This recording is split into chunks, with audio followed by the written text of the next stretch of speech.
Assalamualaikum warahmatullahi wabarakatuh. Alhamdulillah. Syahadu la ilaha illallah wa anna Muhammadar Rasulullah. Teman-teman, kali ini, konten hari ini, insyaallah kita akan menjawab beberapa pertanyaan di kolom komentar. Mohon maaf karena kesibukan, mungkin enaknya kita jawab di sini dengan konten. Di WA pun kami alhamdulillah luar biasa. Yang WhatsApp teman-teman itu sampai nggak kejawab, padahal ini krusial ya, WA harusnya dijawab. Mohon maaf sekali yang belum bisa sempat kami jawab. Langsung saja untuk konten kali ini kita mencoba untuk menjawab beberapa pertanyaan. Nanti insya Allah setiap bulan akan kita sempatkan sekali untuk menjawab pertanyaan teman-teman yang sekiranya nanti penting untuk edukasi kita bersama. Yang pertama dari Alam Arya Sandi, 2 minggu yang lalu. Pak, penggunaan stok pakan itu Bapak menggunakan metode apa? FIFO atau LIFO? Wah, ini harus belajar ini, FIFO, first in, first out. Iya, kita pakai itu. Jadi yang pertama masuk bahan baku pakan harus yang pertama kali keluar. Di sini ada Mas Dani, beliau yang mendata. Atau teman-teman mungkin misalnya buat fermentasi, kita juga sering difermentasi misalnya beberapa drum. Jadi diusahakan drum yang paling pertama adalah yang dikeluarkan dulu. Kemudian bahan-bahan kering, stok yang paling pertama diusahakan untuk keluar terlebih dahulu. Itu mungkin berbeda dengan mungkin yang dimaksud LIFO itu yang semakin lama semakin bau, seperti keju atau mungkin anggur gitu kan, anggur fermentasi buat minuman gitu. Nah, kalau dipakan seyogianya yang pertama kali datang harus pertama kali keluar. Dan diusahakan kalau memang ketersediaannya sebenarnya mencukupi, nggak usah dinimbun sebenarnya, asal harganya stabil. Kita menimbun karena untuk menjaga kestabilan harga dan untuk memenuhi kuota agar nanti tidak kehabisan gitu. Kemudian berikutnya coret sel. Pemula biasanya terbentur oleh kebutuhan setiap harinya Pak, keluarga dan lain-lain. Bagaimana solusinya? Apakah kita cari pekerjaan dulu yang setiap hari menghasilkan untuk kebutuhan itu, karena rata-rata peternak pemula terbentur itu. Nah, ini pilihan juga sebenarnya. Teman-teman bisa memulai, ya tidak harus langsung terjun ke peternakan sih. Kalau memang modalnya ada, niatnya ada, boleh. Atau mungkin coba kerjasama dengan saudara. Atau mungkin investasi, kami juga menggunakan investasi kok awalnya. Kalau dari perbankan, saya harapkan jangan, karena nanti sistem flat kalau kayak nggak ketemu. Kalau Yarnen boleh, tapi menurut kami tetap jangan. Itu nanti akan terbentur posisi di akhirnya. Atau memang kalau sudah punya pekerjaan, ya dinikmatin aja pekerjaan. Kita mulai merawat domba dan kambing dari 2 atau mungkin 5 atau mungkin 10. Dan sambil nanti mencari investasi. Nah, investasi dia harus dengan lembaga tuh. Kan kita punya saudara pastinya. Kita punya teman, kerabat. Ya insya Allah kita tawarkan mereka. Bagaimana sih profitnya? Profitnya nanti ya sambil jalan harus dimulai. Kita arahkan ke kurban yang ini. Makanya berkali-kali saya ngomong lebih baik ke kurban nanti agar ketemu berapa sih marginnya gitu. Lanjut dari Terpusat TV, Mas nanya, kan ini 5 bulan sebelum kurban. Gimana kalau memeliharanya pas tidak di waktu kurban? Atau gimana kalau tidak terjual kurban? Gimana mensiasatinya? Apakah harga akan sama di saat tidak kurban? Mohon pencerahannya. Tentunya berbeda nanti. Makanya di kurban ini memang harga paling maksimal. Oleh karena itu sebisa mungkin nanti membangun brand agar lingkungan tahu. Sehingga setelah kurban pun ketika kita punya brand, tentunya akan ada orang yang datang mencari kambing, cari domba gitu.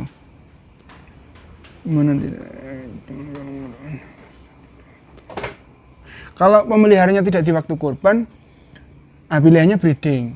Kalaupun ke kurban, kalaupun tidak ke kurban, ya diusahakan ke kurban juga. Misalnya jantan masih kurang 1 tahun, ya udah kita beli kecil, kita pelihara. Makanya tadi kalau dengan populasi besar bisa fokus di situ. Kalau enggak ya dinikmatin. Insya Allah ini domba dan kambing ini penuh berkah kok. Insya Allah. Coba jalani aja. Insya Allah. Yang selanjutnya Anies Golek pertama kali terjun di dunia domba kambing breeding atau fattening.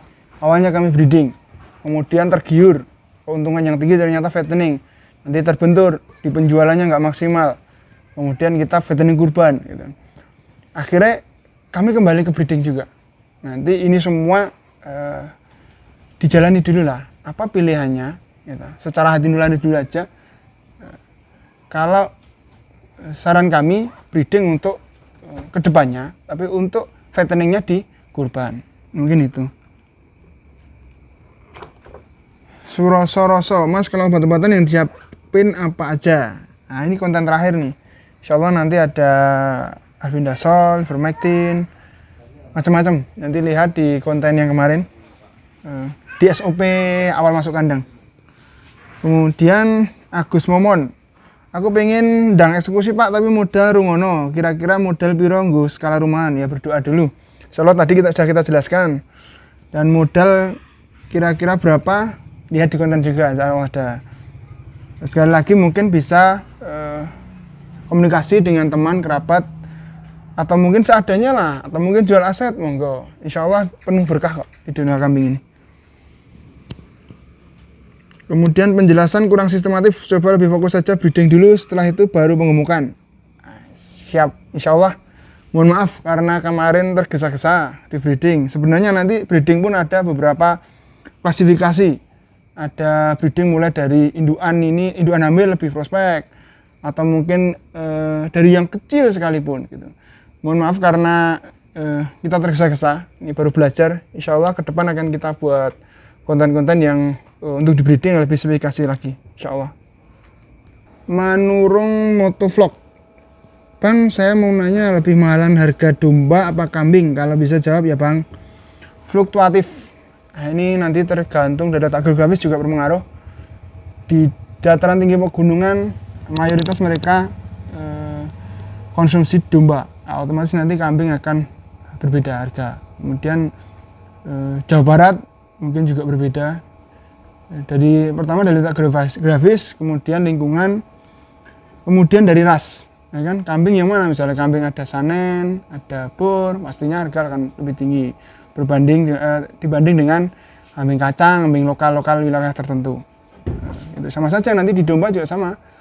Domba ada beberapa ras yang keren nih, Dorper, mungkin Merino, Texel. Kalau kami menyimpulkan, bisa saya simpulkan memang mahal kambing bagi kami, karena kami di lingkungan kami ini Wonogiri terutama Solo Raya masih konsumsi tertinggi di kambing. Itu, insya Allah. Dari Nafisha Askia Salsabila Bukhari. Maaf Mas, mau tanya kalau baru melahirkan itu dipindah di bawah dulu atau tetap di atas? Dan kalau di bawah dulu sampai berapa minggu umur anaknya kalau mau dipindah di atas lagi? Makasih. Ini juga pilihan sih. Kalau kami di kandang Skarmindo Farm, kami tidak membiasakan untuk diturunkan. Alhamdulillah aman, selagi memang itu ukuran kandangnya tepat. Nah ini yang mengkhawatirkan memang nanti dari ukuran antar lantai ya, ini yang rawan biasanya. Kemudian nanti kebersihan, kalau koloni misalnya gitu ya, kalau koloni memang harusnya dipisah. Jadi ini sudah kelihatan mau lahiran gitu, dipisah di bawah itu memang lebih aman, lebih nyaman. Kemudian waktunya selagi memang nyaman, kemudian gizi terpenuhi sehingga dia cempe ini akan cepat untuk berkembang, cepat untuk agresif, untuk lincah gitu ya, itu biasa aja dimasukkan. Sekali lagi nanti yang berpengaruh itu sebenarnya di lantainya. Asal lantai itu aman, nyaman, insya Allah bagus kok gitu. Kalau ternak tradisional memang rata-rata dipindah ke dulu, apalagi sudah terbiasa. Kalau belum terbiasa nanti memang butuh jam terbang gitu ya, pengalaman. Ini kira-kira berapa hari lagi sih nanti ketika ambingnya turun, penjelasannya panjang lah. Insya Allah nanti akan kita buat konten dari proses bunting untuk mendeteksi kebuntingan, kemudian hamil ini kira-kira lahirnya kapan, proses persalinannya gimana, nanti problematika di persalinan, insya Allah. Pak, untuk kandangnya apakah dibangun di tanah sendiri atau tanah sewa? Kalau sewa sistemnya gimana? Sewanya berapa? Alhamdulillah ini sementara masih tanah sendiri. Nanti kalau hitung-hitungannya kami belum menguasai, tapi ada insya Allah termasuk nanti sewa lahan pertanian untuk lahan hijauan ini kalau teman-teman yang mau pakai hijauan. Tetapi kalau kami sementara masih memanfaatkan lahan sendiri, kemudian hijauannya cuma sedikit di belakang, hanya untuk saat-saat krusial aja. Kambing sakit atau mungkin kambing Jawa yang datang, kami fokus di pakan kering. Tapi boleh teman-teman nanti yang mau beternak dengan pakan hijauan nanti harus menghitung berapa sih lahan yang disiapkan. Misalnya per ekor ada yang mengatakan 60 meter persegi, berarti berapa lahan yang dibutuhkan. Kalau bisa nyewa lahan-lahan yang kurang produktif tapi kita bisa mengolah, ini yang insya Allah nanti bisa mensiasati itu akan mendapatkan harga yang murah di upah sewanya. Apalagi nih kita kan nggak perlu tempat yang dekat dengan kota atau mungkin jalan raya, kan nggak kita masuk, atau mungkin di pelosok insya Allah lebih murah. Kemudian dari Purna Irawan, mohon maaf untuk ukuran kandang 1 kali 2 meter masa muat 8-10 ekor Pak. Kemudian Nur Abdi, kandang kurban 1 juta itu bisa masuk 10 ekor. Nah ini insya Allah di kami muat. Ini ya itu konten yang kemarin kita buat. Yang kita maksud sini adalah domba. Kalau kambing memang paling 6 ekor ya, nanti dengan sistem baterai. Kalau domba insya Allah muat. Asal nanti memang kemarin kan sudah kami bilang bahwasanya kami biasa menggunakan 1 meter persegi untuk 100 kilo. Jadi ini nanti ketika bobotnya kan masuk paling 15-16 kilo, ini masih muat, 10 bahkan lebih, ya kita ambil 10 lah. Tapi memang nanti lebih maksimal ketika dibobot 25, karena yang paling keren menurut kami, permintaan paling banyak adalah kurban dibobot 25 kiloan. Ini memang standarnya 8. Insya Allah kalau 8 masih muat gitu. Kalau kambing baterai paling muat 6 ekor. Insya Allah dengan harga 1 juta tadi muat 10 ekor. Apalagi kalau teman-teman bisa memanfaatkan bahan baku di sekitar yang ada, yang limbah misalnya gitu. Atau mungkin dimodifikasi dengan bambu, 1 juta bisa 3 meter katakanlah. Bahkan lebih nanti 3 meter insya Allah kami muat sampai 12 ekor lah kalau nanti berat maksimal. Kalau masih kecil-kecil 3 meter 15 insya Allah masih masuk. Mungkin ini konten kali ini, beberapa pertanyaan yang masih banyak sekali yang bisa kami jawab, mungkin ini dulu. Nanti kita buat konten setiap bulannya, nanti di part kedua atau part ketiga di sesi tanya jawab dari kolom komentar. Mungkin ini dulu dari kami, terus ikuti konten kami, mudah-mudahan semakin berkembang channel ini, bisa bermanfaat insyaallah. Billahi taufiq wal hidayah. Assalamualaikum warahmatullahi wabarakatuh.